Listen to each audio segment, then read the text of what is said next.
Not sure what's going on with the blurry situation here. Usually if I do this and bring it back, it works out, but I'm not really sure what's going on.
Test, test, test. We ready?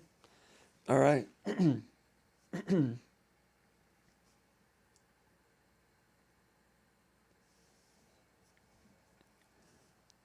It is Thursday afternoon, East Lansing, Michigan. Come on in, gather around, gather around, gather around. My name is Jim Comparoni, publisher, SpartanMag.com. Big football weekend, Michigan State 3-0, getting ready to go to Boston College, Chestnut Hill, Massachusetts, to be precise.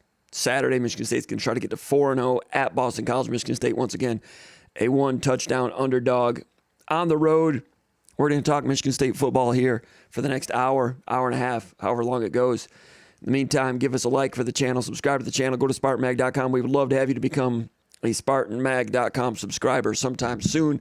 Love to have you over there. A lot of interesting coverage, a lot of interesting things to talk about pertaining to Michigan State football as Michigan State tries to move forward and make this season a surprise. It's been a surprise thus far. It can become more of a surprise this weekend if they can win at Boston College. Pretty good team.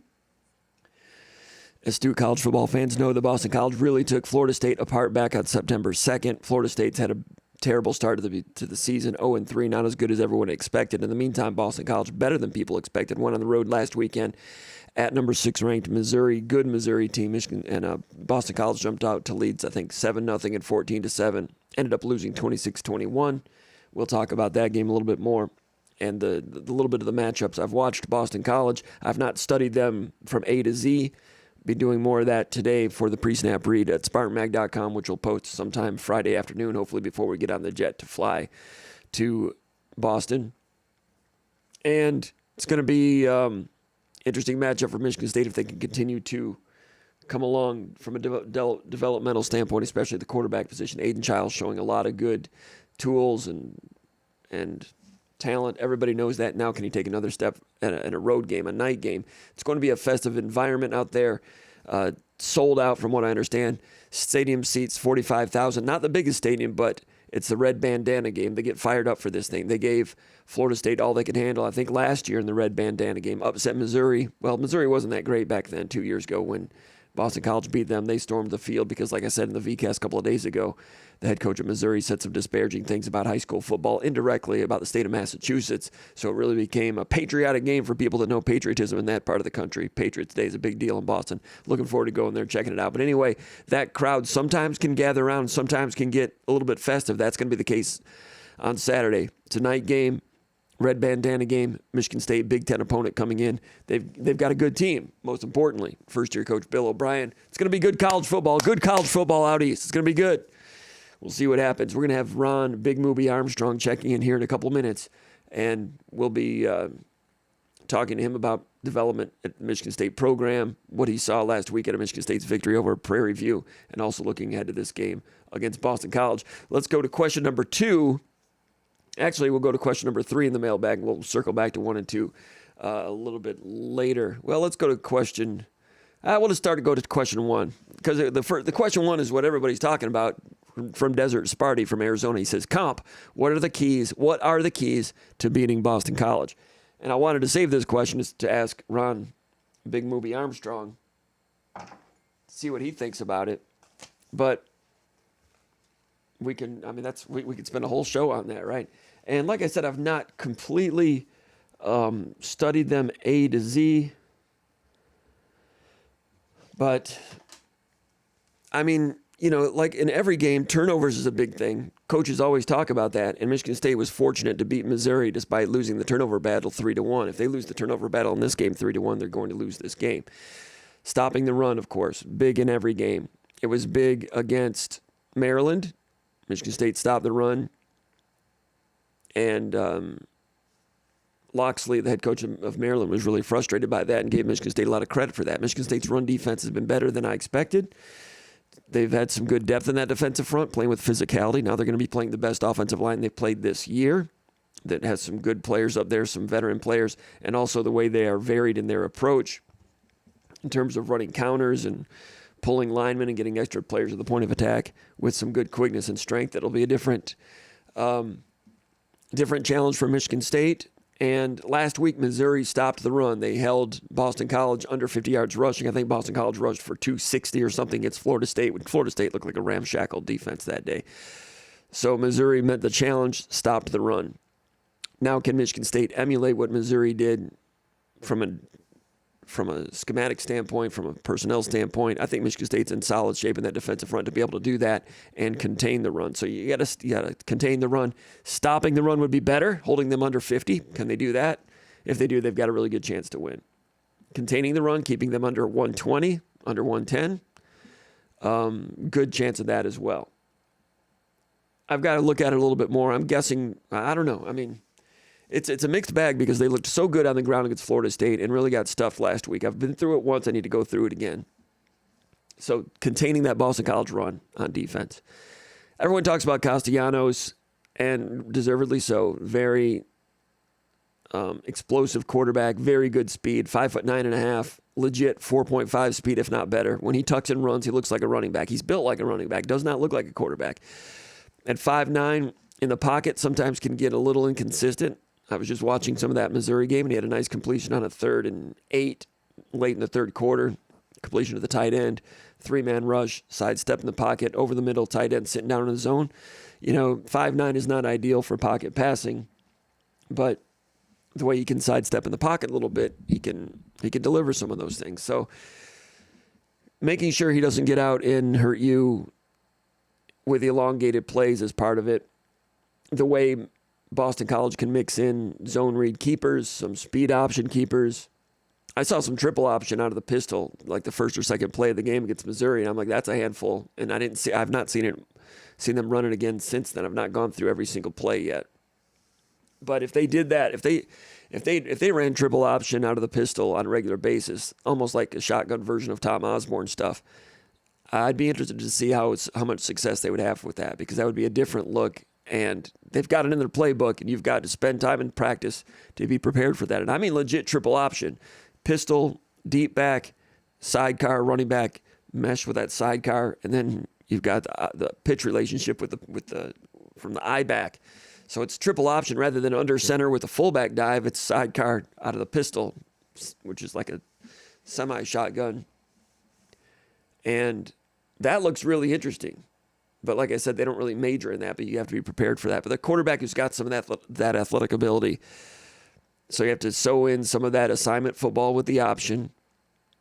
They had to be ready for that a little bit with Maryland because Edwards was a good running quarterback, and Fancher at Florida Atlantic could tuck and run. So Michigan State has seen it. They've got rules. With Fancher, they did a lot of two-person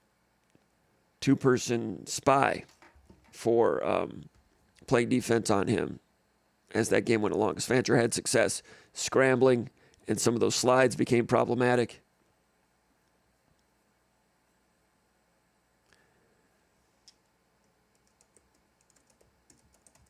Sending a note right now.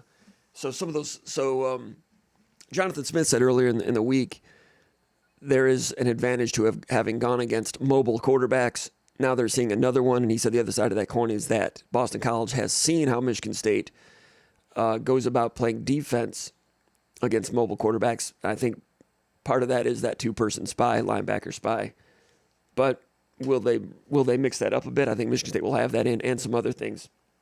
One of the things I've been most impressed about with Michigan State is the defensive construct. Now, there have been some personal fouls. That's true and all that. But in terms of 11 men on defense playing with one brain, one mind. Call from. Big move. To accept, press 1. To send a voicemail, press 2. Wow, we're going to stay right here in Lansing, East Lansing, Michigan, talk to Ron Big Movie Armstrong checking in for game number 4. Michigan State getting ready to take on the Boston College Eagles out east. It's going to be a lot of fun. Let me finish my thought. I've been impressed with Michigan State's defense in terms of 11 men playing with one brain, as I like to say, tied together with the way they arrive at the ball, compression tackling, vice tackling, whatever you want to call it, 2 and 3 people arriving, gang tackling, and no one over pursuing, but coming and utilizing leverage inside and outside the leverage. And then tackling, defeating tackles, all those things, getting people on the ground. And when a pass is completed, there's a green and white jersey nearby, if not another one. That's a sign of good reads and few false steps and efficient footwork and some good personnel and athletic ability sewn in. And Michigan State's defense to this point has been pretty good in that area, and I think that will bode well this week against Boston College. Now let's bring in Ron Armstrong, the man who predicted that Michigan State would win at Maryland. He was right about that. Michigan State's 3-0. People are happy in East Lansing this week. I don't know if you can sense it or feel it. I don't think it's my imagination, Ron, but there's just a skip in the step around town. Are you feeling this?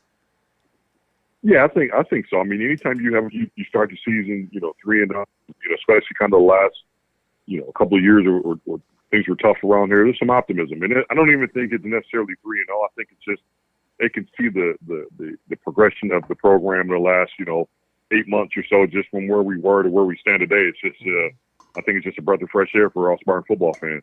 I would agree with that. And I don't like giving weather reports all the time, but sometimes I cannot help it. But gosh, it's what, 80 again today. It's September 19th, and I think we've had 19 perfect days in the state in the month of September. It feels like San Diego around here. I mean, the entire Chamber of Commerce weather.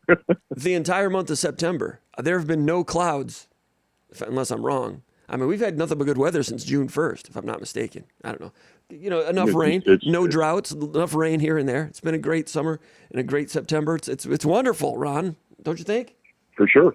All right. Yeah, absolutely. It's, great weather, good football is being played. So, I mean, there's a reason, I get it. I see why folks are optimistic and feeling good about where we're headed. I wanted to ask Aiden Childs about that because he was, that spring game is a little bit cold for his tastes coming in from California and Oregon.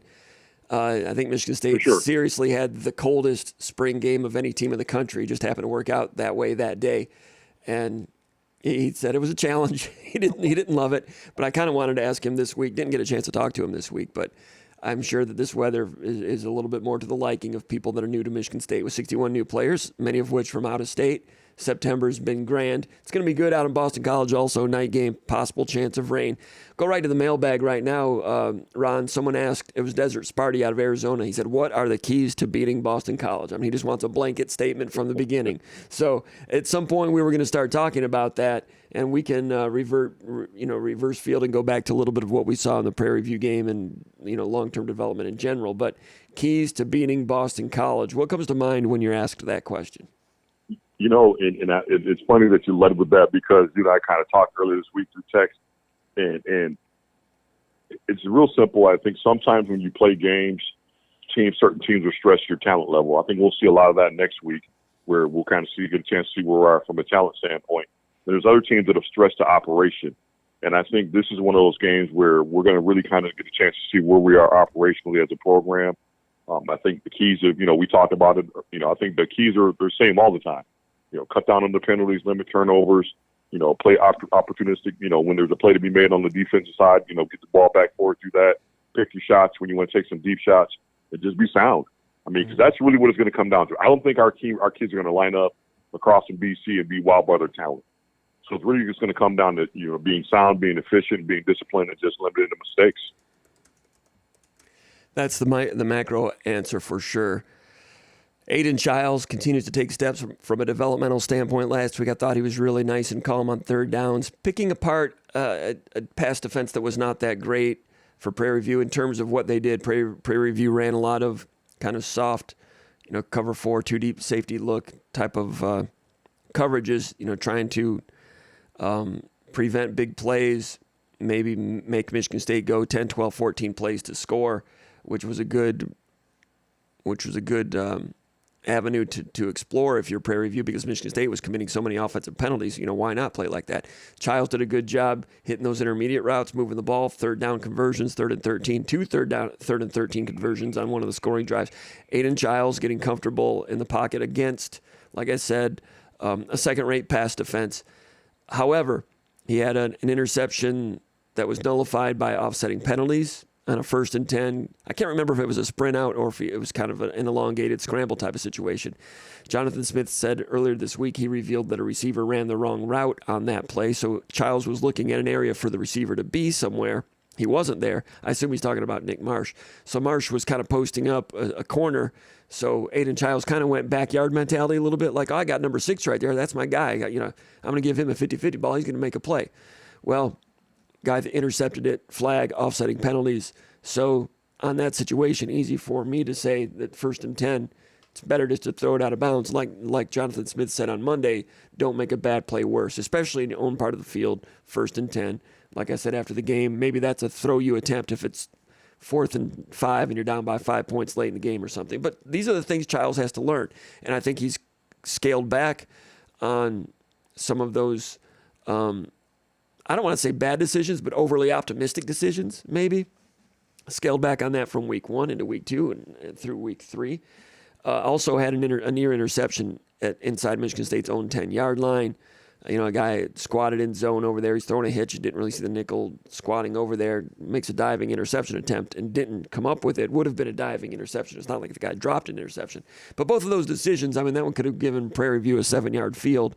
Could have gotten on the scoreboard right there. Those are the type of plays very correctable. And as Childs gets more experience, I assume we're going to see fewer of those.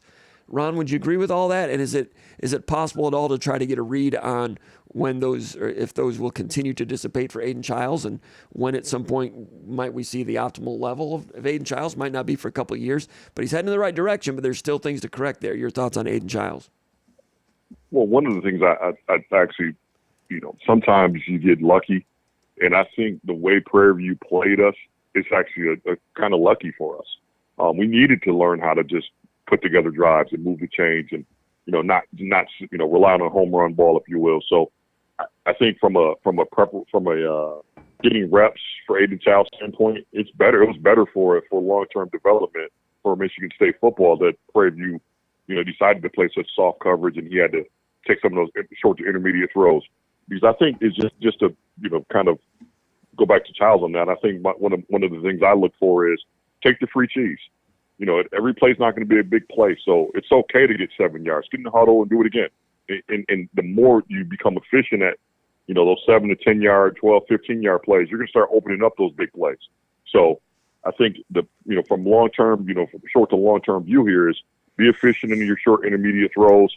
Take it when it's there, move the chains, get in the huddle, do it again, because that's just going to open up the offense even more. And when that happens, those big plays, they'll be there. But I don't think you have to force them. I think early on, especially in that opener, he was so juiced up to force to make the splash play. And as he plays more, I think that'll settle down. And you'll see less of that where there's an open guy short to intermediate and he ignored it to take the deep shot, or where he's feeling like he has to make that completion. Hey, sometimes the defense is going to win a snap. So we're in the stands, get in the huddle. So those things will come. And I think just, as he matures in his offense, he'll cut down those mistakes. Because I see they're not as glaring as they were in week 1, and we're in week 4. So he's already made progress. Right. And he was Aiden Giles, 12 out of 19 for 173 yards against Prairie View, with 2 dropped touchdowns, one with Nate Carter. The ball was right there, and Carter just didn't complete the catch. Good job by the defensive back to strip that one out of there. And there was also a little play inside the 10-yard line. I think it was a little speed out for Jack Velling, or some sort of out route, and Velling dropped it. Probably would have walked into the end zone. Otherwise, he's 14 out of 19 with 3 touchdowns. And those stats would look a lot better. Nate Carter, 8 rushes, 91 yards, had the big 60-yarder, which was interesting, with Tyneil Hopper getting in there as kind of an offset fullback and a lead block at the point of attack, erased, I think, an outside linebacker there. We were talking about that yesterday a little bit with tight ends coach Brian Wozniak, and he gave a lot of credit to Montori Foster with a real good block as well on that one. Michigan State earlier in the game had a nice 8 or 9 yarder on a similar play. I think John Coyne was in as the fullback, offset fullback on that play. Both of those plays look to me like they are man-to-man blocking. And, just off-tackle man blocking, getting a kick out from a fullback, nothing fancy, old-school style football. And I thought that, obviously, the 60-yarder and then some others, Michigan State settling in nicely with some of the man blocking. Man blocking kind of went out of style there for a few years. Everything was zone and gap blocking and so forth. Michigan State, we hear a lot about the wide zone concepts coming in from Oregon State, but they are varied. When I say varied, they do a lot of things in terms of blocking schemes. You'll see duo, you'll see man blocking with some lead concepts, and of course inside zone, outside zone, with different ways of doing it. But man blocking seems to me like there's probably a little bit less communication, a little bit less on-the-fly recognition and identification, because Michigan State on the offensive line, one of the problems they've been having occasionally is with some of their zone blocking is when you have a double team combo blocks, who's going out to the linebacker and when is he secured. And that's why you're seeing every once in a while someone shoot in for a 3-yard loss occasionally, and no offensive lineman is just getting blown up on the play. It's just someone who's coming in scot-free because one guy, bypasses him thinking someone else has him. Now that's Michalczyk's one of the best in the business. They'll keep working on it, showing different looks. And sometimes an opponent will come in with a look they may not have seen. And Michigan State does not have a lot of veteran players in the offensive line. They have some of whom have not played with one another for a long time. So those things are going to take some time, and they're going to keep working on it, provided they stay healthy. I suspect they will get better at it. Might not show against some teams, like you might be better at identifications against Ohio State and get fewer yards. But I think the coaching staff is good. I think Michalczyk's good. And I think that part of it will come around. But man-to-man blocking with Tyneil Hopper getting on the field, last week against Maryland was the first time he'd played in like 355 days after being injured last year, I think in the Washington game. So the 6th-year guy, maybe even a 7th-year guy, playing 5 or 6 snaps, having a role, and executing a really nice block on the biggest play in the game. Wozniak said that was a nice rallying point for everyone in the tight end room and the whole team when it came time to watch film.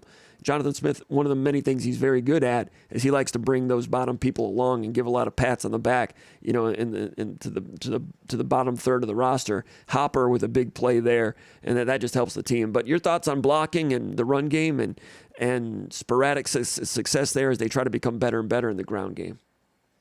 I think we're at the point where we're starting to identify what plays, out of what formations we can execute. I still thought we were reaching, kind of just, it was still game 3. And I don't think you have to go out there and show everything, the first 3 weeks.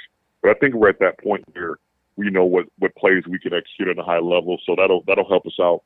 But the second part of that is just getting the group that's going to be on the field together. I mean, we've had so many injuries with this group that, we had the same starting five up front the entire, first 3 games of the season. So that's a challenge in and of itself with a group that was always going to be sort of the litmus test of how far this team could go, was always going to start and finish with that offensive line. So they got the work cut out for him. But you said Coach M, he comes in with well respected, and he'll get those guys in gear. But it really just starts with getting healthy and playing together long term.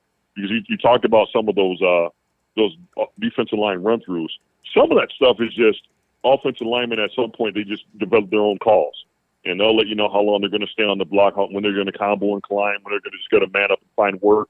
So those things come with just playing together and developing their own style. And there's so many things that happen up front with the offensive line that the coach can't tell you everything. Mm-hmm. That just comes with the group. So really, the short of it is they just need time.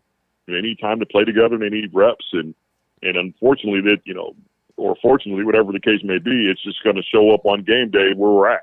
And I think this is going to be one of those weeks where it won't be a physical thing. It will be, some of these twists and games. Now, I did notice that watching film from Boston College. They're an active group. They're not necessarily stout, but they move around a lot. They'll stunt, they'll shift, So some of those things will be put. Our offensive line will be put to the test with that sort of approach from BC.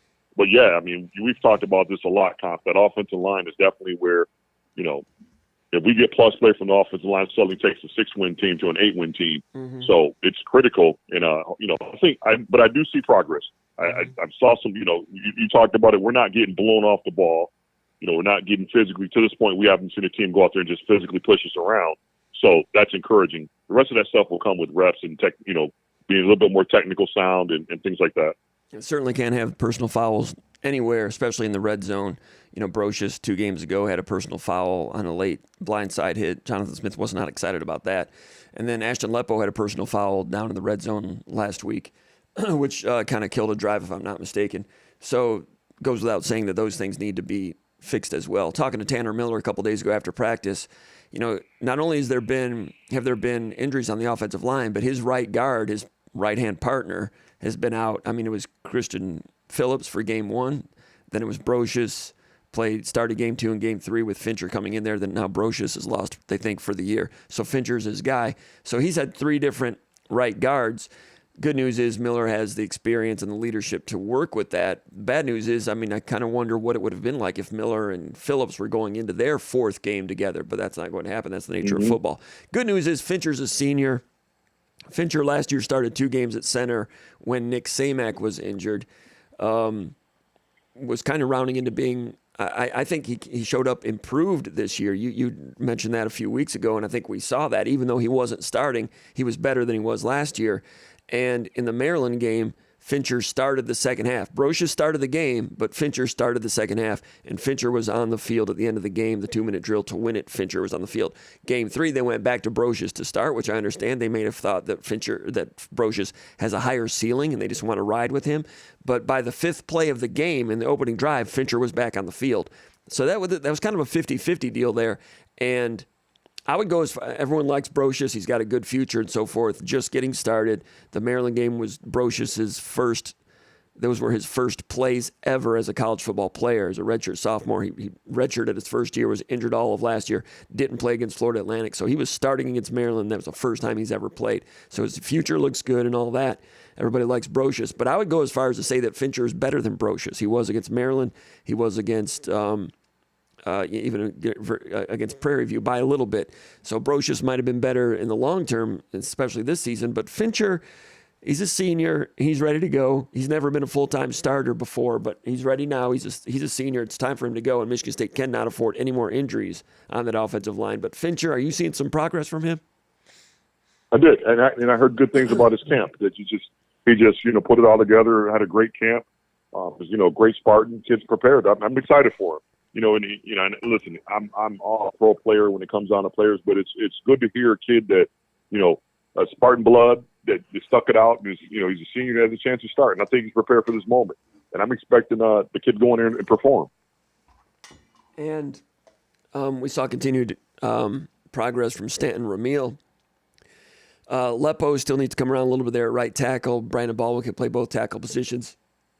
I was wondering whether we might see Lepo cross-train at guard a little bit this week because they're getting to where their backup guard situation is really precarious.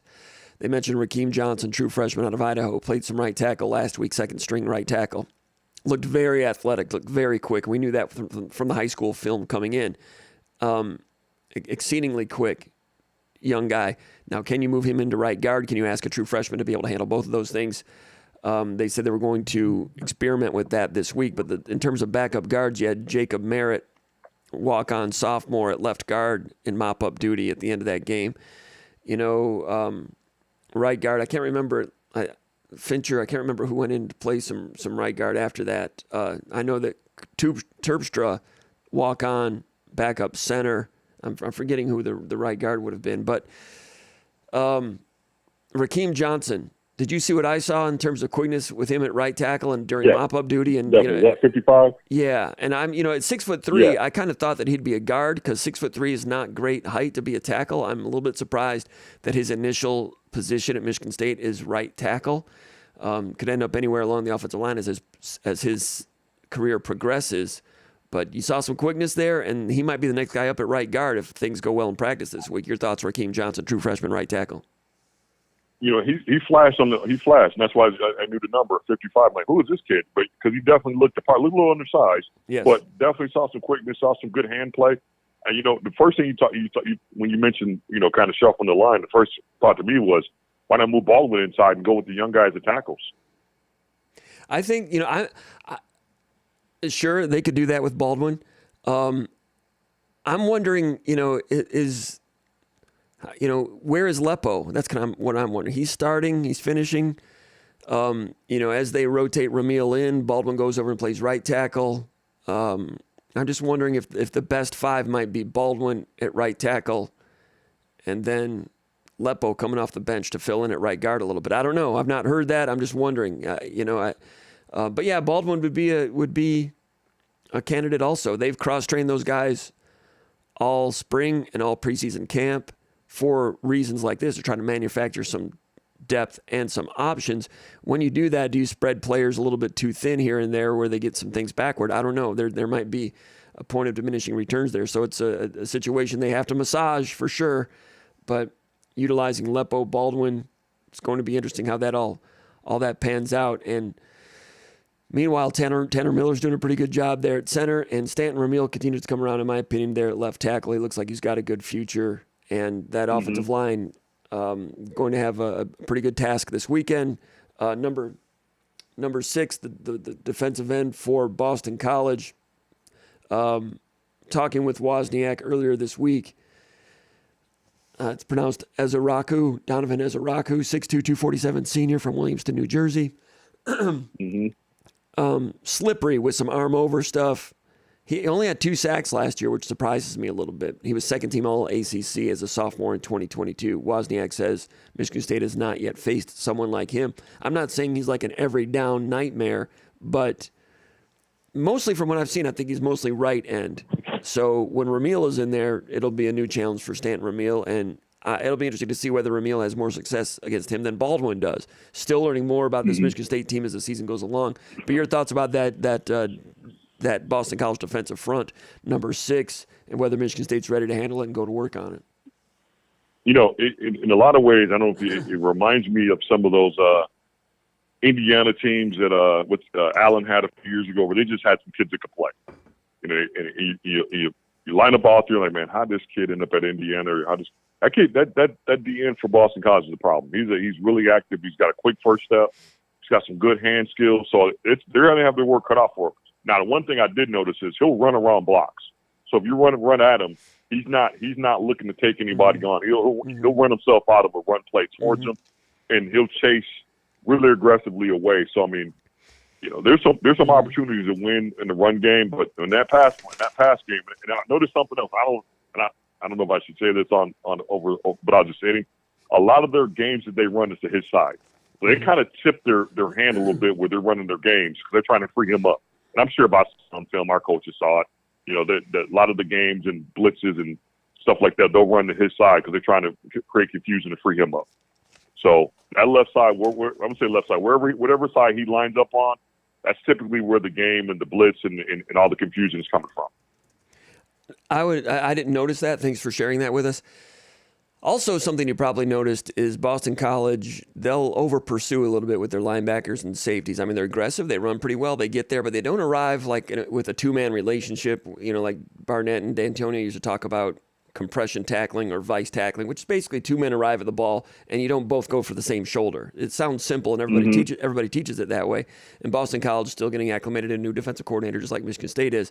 But I think Michigan State is further along in terms of 11 men playing with leverage and discipline. Boston College sometimes, not every single play, but you'll see some slippage there. And I'm sure they're working on it. I'm sure they're going over to the film. But you mentioned number 6 sometimes runs a round block. And the pursuit, they've got some good pieces in there. But it's not like you have guys play after play after play, defeating blocks on time and correctly and winning and defeating blocks and just leverage after leverage and just suffocating. You're not seeing that from Boston College. I'm not saying Michigan State's defense is great, but I think Michigan State's defense is sharper, not only personnel-wise, but also just conceptually. And Michigan State also does a good job disguising things. Smith talked about that in the spring and during preseason camp. Rossi's doing a good job against our offense, disguising things against us, making it challenging. They've got a lot in. Michigan State does on defense. They don't seem to be confusing themselves with a lot in. They disguise things, and Castellanos is a guy that, not the tallest of stature in a pocket, maybe a guy that, can be fooled a little bit, even though he is an experienced quarterback. But I think Michigan State's defense is further along than Boston College's.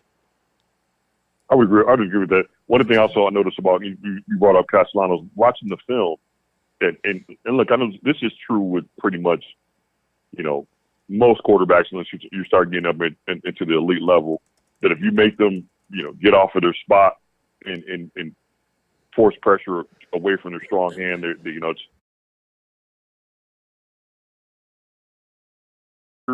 pressure him and make him run left, the ball's going to sail. Every now and then he'll set his feet and make a good throw, but just watching BC film, when he's had to leak out of the pocket to his left, he's not been accurate. And more times than not, he's going to run. I think he's aware that he's not comfortable throwing the ball running to the left. So that, away pressure. So that basically that DN to his left, man, or our right side DN is going to have to be real conscious of getting up the field and not getting sucked in, because he's going to leak that direction. And, anytime pressure is coming that way and he leaks to the left, if he throws it, it has been an accurate throw. Now, he's thrown some accurate balls when he's in the pocket and running to the right, but to the left, he gets a little bit out of sorts.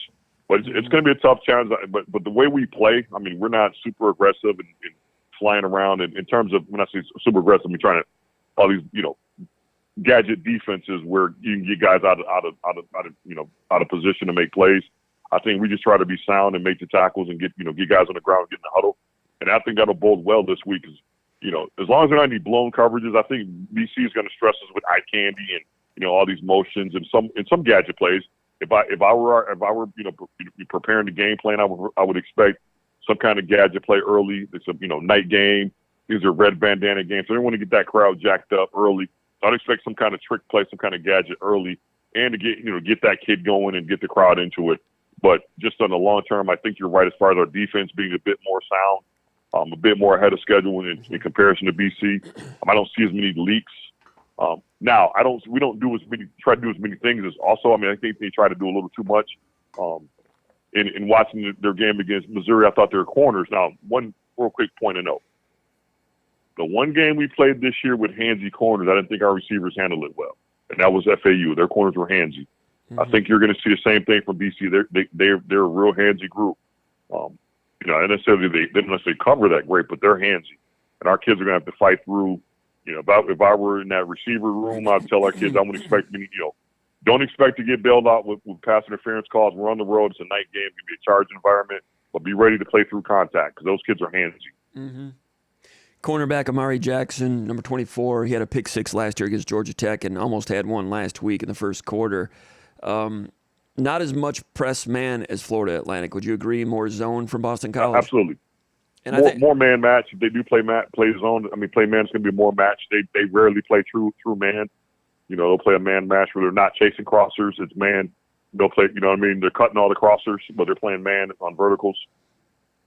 And I think Childs has a nice comfort level in reading intermediate routes against zone coverages so far this year. I think Michigan State's scheme does a really good job bringing, kind of that late receiver, that late, maybe not the first guy out, blasting off the line of scrimmage, getting into a release move, but like one or two beats into the pass pattern. We used to call it patterns back in the 70s and 80s, but concepts these days. You'll see like a late release or a late cross or a late drag. Those guys Michigan State is springing those guys open all the time. I'm sure defenses will get better and the windows will get tighter as the season goes along, but I think Childs has a pretty good comfort level in those intermediate throws against zone coverages. Would you see him matching up well in that regard against Boston College? Yeah, I think the middle of the field is good. Yeah, the middle of the field is going to be key. I think down the seams and in the hole in the middle is going to be key this week. So I would expect. And I sent you a message, if our backs catch the ball out of the backfield are good at pass pro. I like our chances with this offense. I think the backs and the tight ends are going to have an opportunity for a huge game. If you watch BC, their linebackers get really nosy on any play fakes, so it should be easy. I think you should see some wheel routes and some tight end seams and some things like that will have a chance to be successful. Before I let you go, a couple other things real quickly. Got a question here from Sola in Westland, Michigan. We just kind of went over it a little bit just now. He asks, which position group matchup are you looking most forward to seeing against Boston College? Is there one singular matchup position group-wise, Ron?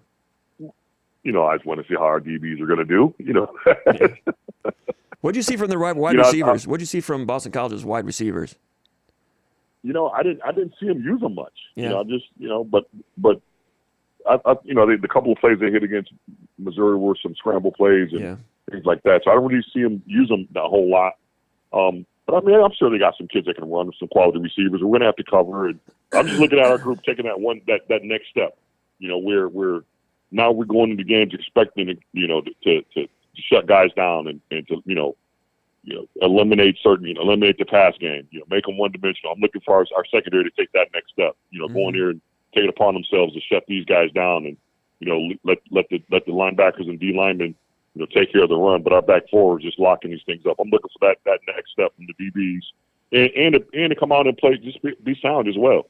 Continue to build upon, every week you're seeing Chuck make plays, you're seeing, Johnson make plays, you're seeing, every week is something different that steps up. So I'm looking for continued growth for that secondary. I think our D line's a big week for the D line. Things if just outside of my typical bias for DB, I think it's a big week for the D line.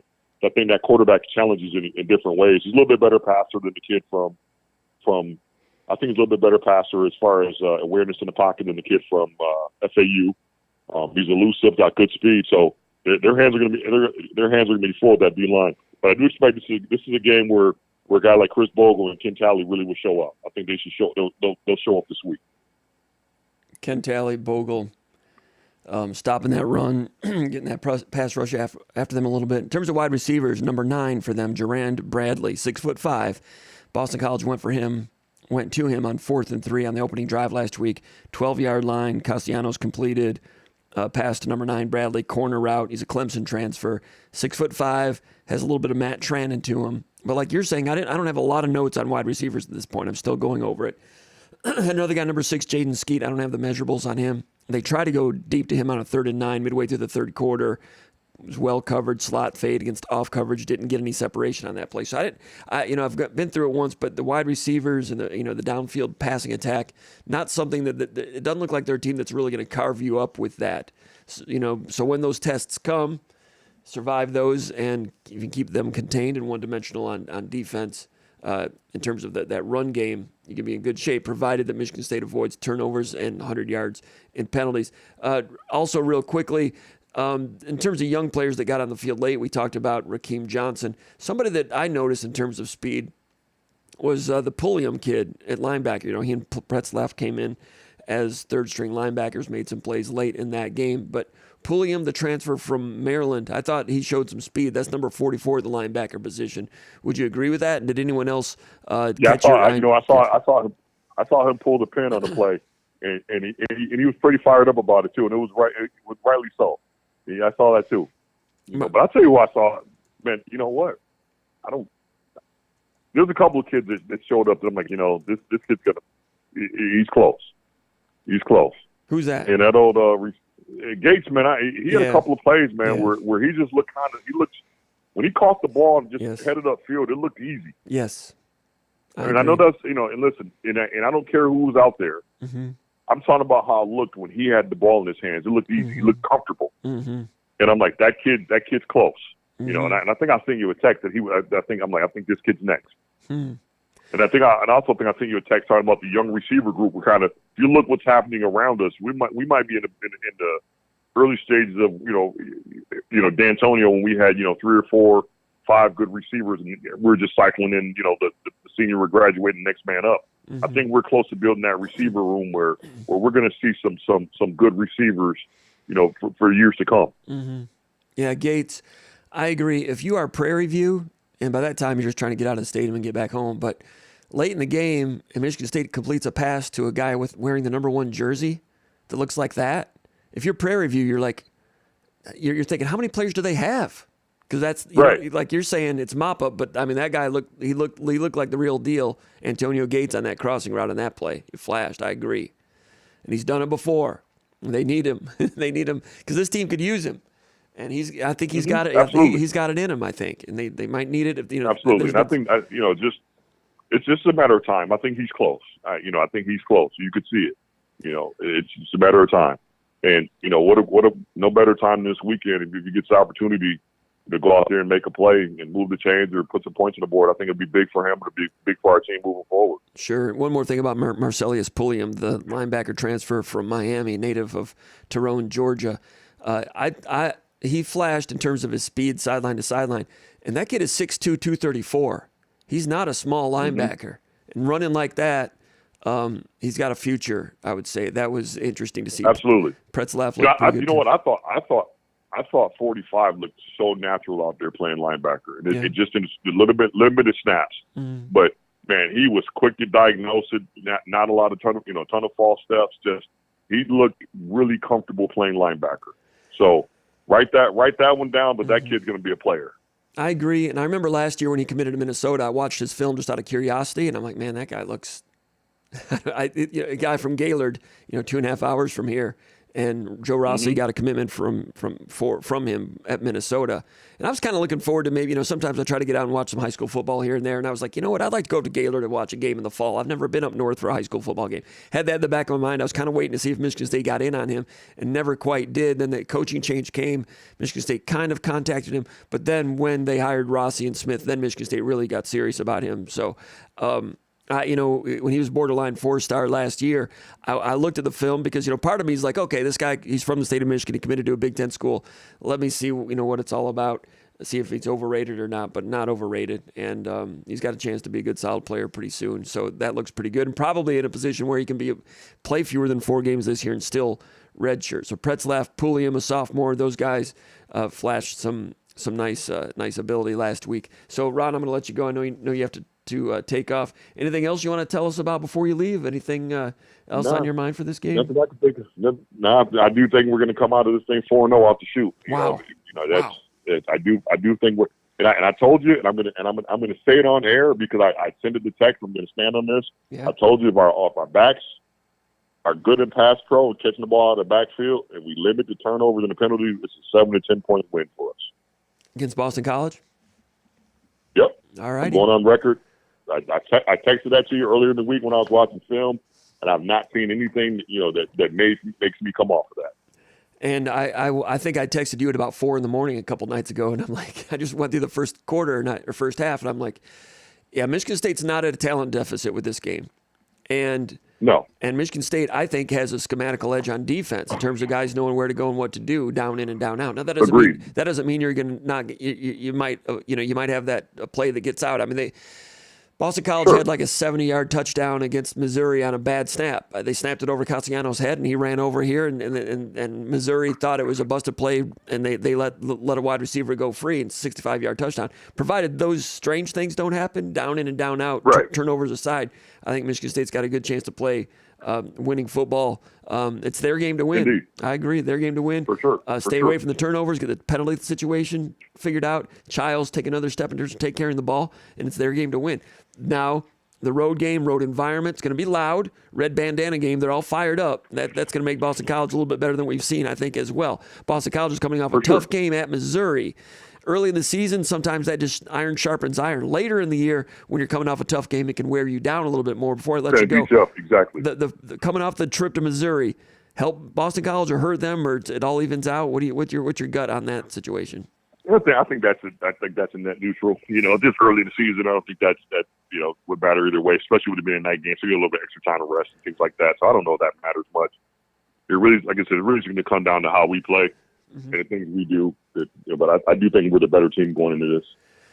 I do not disagree. Ron, I'll let you go. I really appreciate your time. Thanks for coming in and talking with Michigan State fans here. Ron Armstrong. There he goes. Go Green. There he goes. Go Green. There he goes. Thanks, Ron. Appreciate it. Good to have Ron Armstrong. I forgot to mention he's a former Michigan State football player, and he's around town, very astute. Michigan State Observer's been observing Michigan State football closely for decades, and we enjoy having his impact, his thoughts on a regular basis. Good friend, and we really appreciate hearing from Ron. And did you know just a few years ago, the state of Michigan ranked first in the nation for deposit container recycling? 90% of all purchased bottles and cans were being redeemed for their deposits. Today, only 73% are being redeemed. That means Michiganders are forfeiting $105 million every year in bottle and can deposits that are not being redeemed. This deficit is having a negative impact on our environment. When Michigan's recycling rate drops, it hurts the environment, it hurts industry, and it hurts all of us. Help the environment, help your state, take them back. They're your lakes, your roads, and your beaches, and it's your dime, so take them back. It's worth your time, and everyone will benefit. Take them back. A message from Shupan, a great Michigan company dedicated to recycling and dedicated to the Michigan State Spartans. Take them back. Let's go back to the mailbag before we wrap up this week's SpartanMag Live. Question number 2, J. Chap from Elkton, Michigan says, hearing a rumor that Nick Marsh might be dinged up or out for a bit. Anyone else heard that? I don't have direct sourcing on it, so I'm skeptical, but my person insists it's true. Yeah, there's been a little bit of scuttlebutt about that. I've not heard it from sources, and I'm not one to go real deep on injury information. Sometimes in the pre-snap read, I'll hint at some things. You've seen that over the years. But in terms of reporting things at midweek, not something that we've done at SpartanMag over the years. As a reporter, it's something that the public is interested in. I just always say ethically, I go back to 1994 when I interviewed Nigeria Carter, and he was talking about that he had an injury, a rib injury against Iowa, and he was out for a couple of weeks, and everybody knew it was a rib injury, and he came back for the Michigan game, and he said, and nothing against Michigan, this is college football, it's the way it is, but he said he could really feel Michigan taking shots at his rib, knowing that his rib had been injured. When I heard that, I was a young reporter back then, when people say, so-and-so has an ankle injury, and some people are like, which ankle is it? For their, reporters would ask that. I was like, man, So from an ethical standpoint, I'm a little bit squeamish on that. From a human standpoint, I'm a little squeamish on that in terms of letting people know what injuries are. So never been my bag. But let me check something real quick.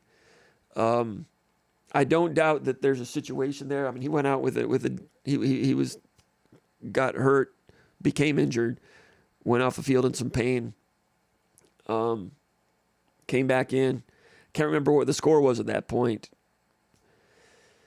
Should they have held him out longer? I'm not sure. And sometimes injuries are tougher when, after they've not immediately during the game, but later on.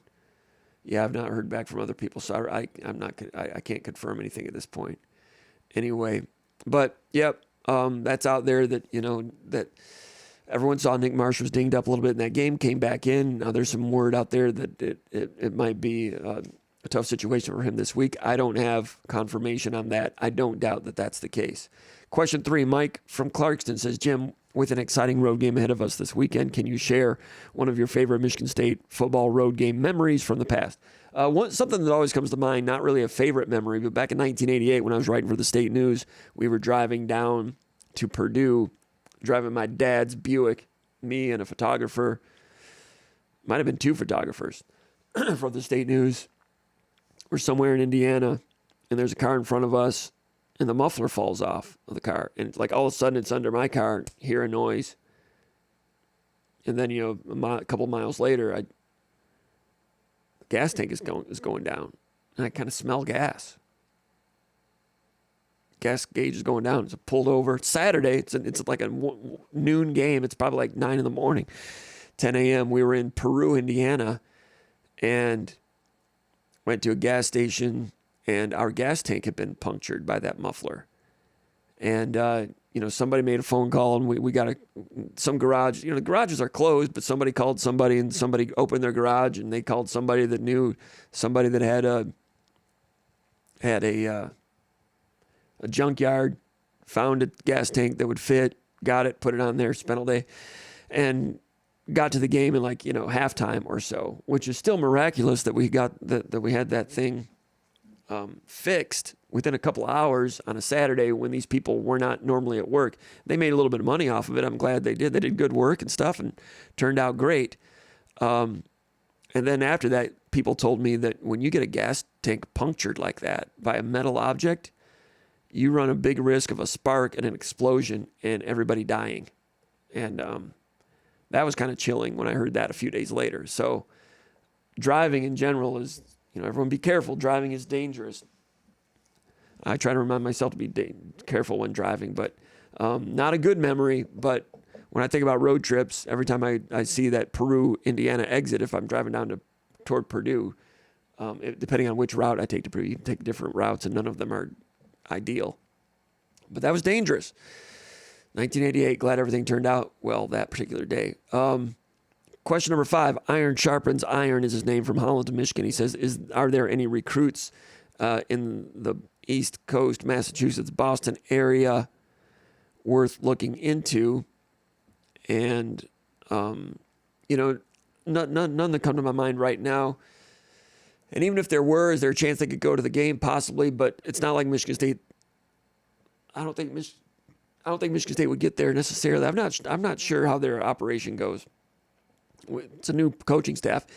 When they get there on Friday, by any chance, would they release assistant coaches to go watch any local players? I don't know if they do that. Some coaching staffs in the past have done that, but usually you're trying to keep things tight, and you still have meetings going on. You're still watching, food intake, all those things. There's a when you're on the road, not that I've been a part of it, but they have obviously routines that they're sticklers about. Whether or not coaches can get out and watch recruits, I don't know. Whether they've spoken with recruits out there that they've been in on, none that come to mind.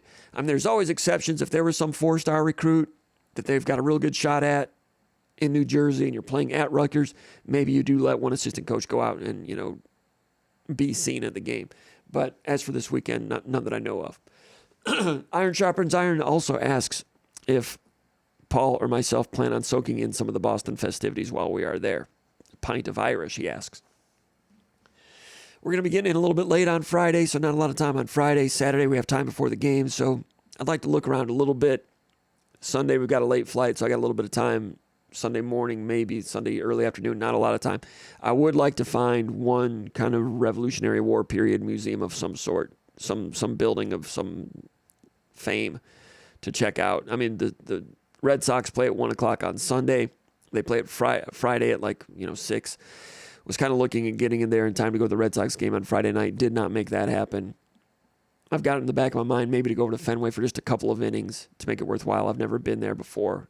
The flight's a little bit later. Coming back on Sunday, might have a little bit of time to do that. That'd be pushing it. So I've not mapped that out yet, but I would like to get something done in terms of a little bit of sightseeing, but no, not in terms of nothing like going there for 4 days and staying in really any long day trips. I wish we could, but it's Thursday already, and then we'll be flying tomorrow, and I'll be working all night to put the pre-snap read together. Getting to the airport when you're working all night, there's a challenge there in terms of when you get sleep and when you're awake and when you finish that. I've worked on the pre-snap read in airports a lot of times, mad at myself that I didn't get it finished before we left for the airport. But when it's time to leave for the airport, it's time to leave for the airport, no matter how much you've gotten done. So, no, we'll see a little bit of Boston, not as much as I would like, but I wish we could. Question 6, Ernie from Colorado. He says, any insight into Carter's stance in the backfield? Talking about Nate Carter. I don't recall him standing straight up in the backfield last year. You're right. Once in a while, the running back will be standing straight up, and sometimes it's a run play, sometimes it's a pass play, sometimes it's pass blocking. I've not detected any rhyme or reason for that. Carter spoke with us this weekend, or this week after practice on Tuesday, and I forgot to ask him about it. I don't know what that's all about. Also, Ernie says, any idea why the offensive line is struggling to run the ball? I feel like teams used to figure out running blocking while pass blocking usually took longer, he's saying. I don't know if pass blocking, if one usually comes around sooner than the other. Run blocking has been good in spats, and then,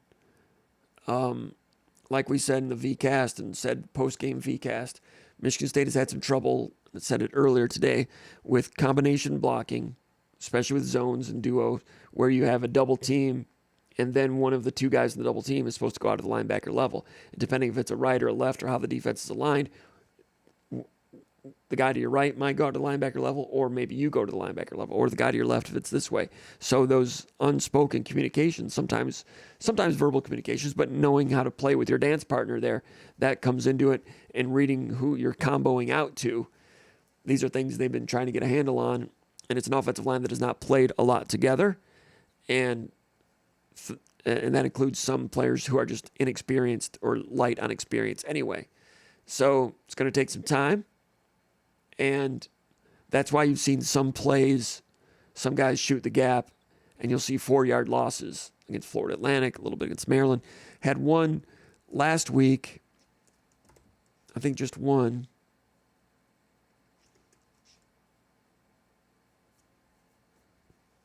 Let's see, that was it was 2nd and 9 at the 37-yard line, second drive of the game, outside zone to the boundary. Their defensive tackle made a late stem to a 4-eye, and it was zone blocking to the left, and Luke Newman bypassed number 94 and lets him go, and Tanner Miller, the center, also let him go. So 94 comes in untouched, tackles Adams, loss of 4. So he didn't defeat anybody. He made a little bit of a late stem to a 4-eye. What that did to the communication, I think you have him, you think I have him. And it didn't end up being a combination at all. It was just a missed identification on that, but it was a zone. And for whatever reason, Michigan State, I think, has had a little more success with man blocking, but the zone blocking will come along at some point. They want to major in it. And once that gets together, that the team can move forward. Zone blocking has been good in a lot of areas. They chopped off some good gainers against Maryland, a couple of 30-yarders on outside zone blocking. I mentioned in the pre-snap read that Maryland, for whatever reason, struggled on the defensive line against outside zone blocking. And then the first time Michigan State ran an outside zone, might have been Adams got loose for 30 yards, or maybe it was Carter. And I said the same thing in the VCast a couple of days ago after practice with Paul Konerdijk.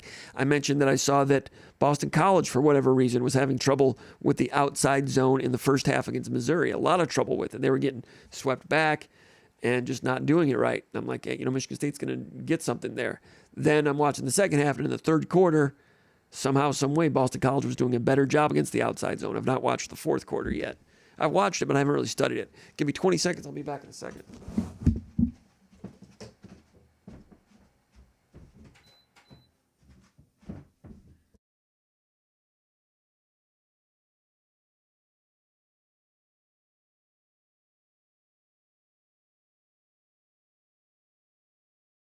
Sorry about that. So, and of course, on the opening drive, Aiden Childs had an audible, and he turned the wrong way. It looked like blocking to the left, running back to the left, flow to the left. He opened up the other way.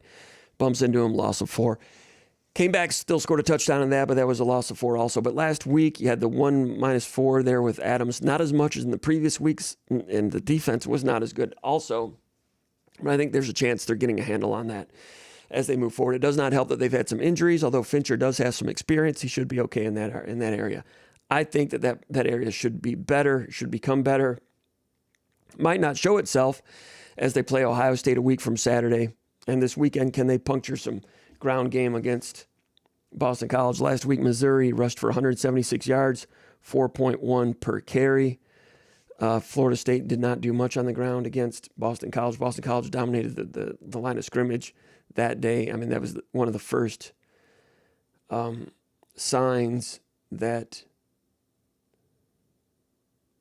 that Florida State was, they had a hole in their tank this year.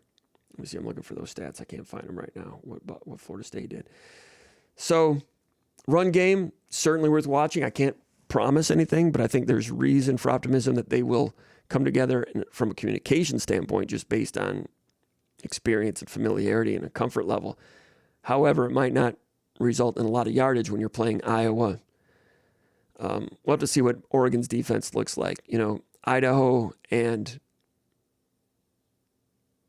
Boise State both kind of pushed Oregon around a little bit. Oregon was better last week against Oregon State at the line of scrimmage on both sides of the ball. But the run game, Michigan State might improve in terms of communication and cohesiveness up front, but it might not show itself in yardage against Ohio State, Iowa, probably not Michigan. But remains to be seen. Never say never. We'll see. But this weekend against Boston College, Missouri ran the ball pretty good against them. If Michigan State can run the ball well, great chance to win. Will they do it? I might have a few more clues on that when I write pre-snap read by tomorrow, but not sure at this point. No strong opinion at this point. Question number 7. Sparty from Pawleys Island, South Carolina. He says, P.S. I'm back in Michigan now and took back about $40 of cans and bottles and kept thinking, take them back. Chupan and Sons. Thank you. Laughing out loud. That's what Sparty says. Sparty, he's back in Michigan now. He posted here over and over from Pawleys Island, South Carolina. I don't know if he's back in Michigan long term or not, but let us know, Sparty. Glad to have you back. And I'm just curious. Send me some details. Let me know what's going on there. He says, any word on the injury front? Will we see any guys coming back sooner than expected? Also, who is next man up if another guard goes down? All right. Injury front, like I said, I don't have... this is never going to be a show about injury updates. So don't expect that. Jonathan Smith was asked about injuries a little bit earlier this week, and he said Jaron Glover, who missed last week, went out in the Maryland game, midway through the second half, looked like a groin type of thing. And I just said I don't like to throw out what injuries are because people will take shots at them. But if it's a groin or a hamstring, that's a little bit different. Smith said, Smith didn't really say.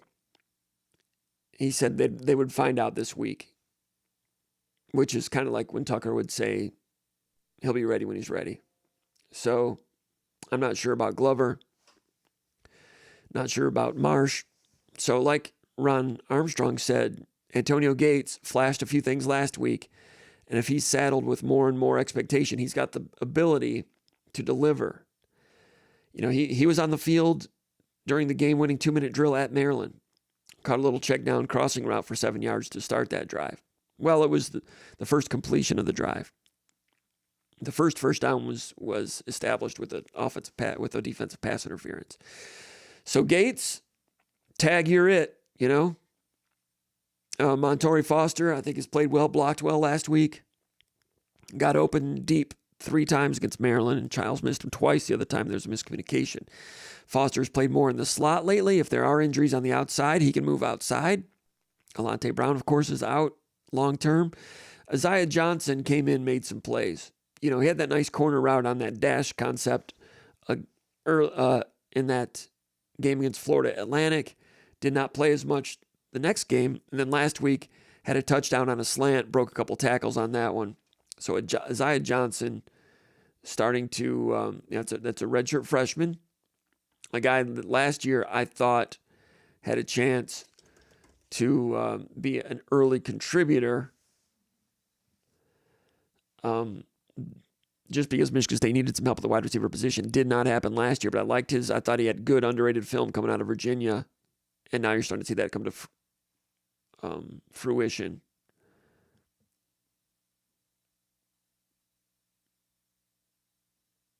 There was a play last week. It was on the 3rd and 13, 41-yard line, second possession of the game.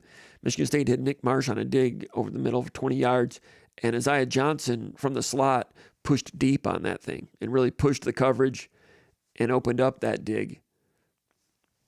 Dagger concept. We talked about that in the VCast after the game. The old, the new cliche about taking the top off of defense.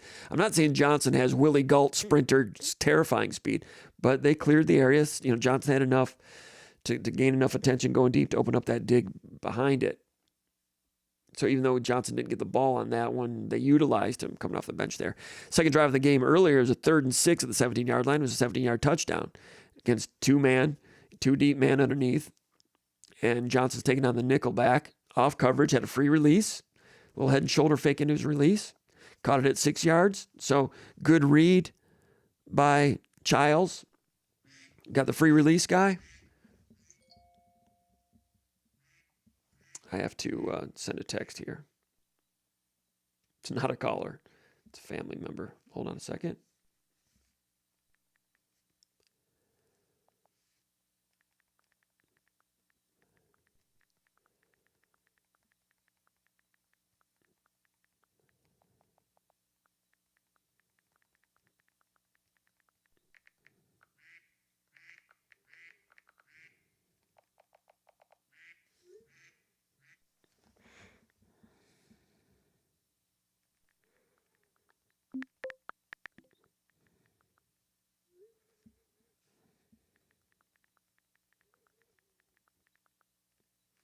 Daughter situation. All right, sorry about that. Anyway, we don't have commercials here. I couldn't go to a commercial. So it's 2-man. Okay.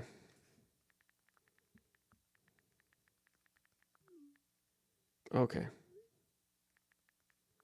I'm going to have to sign off.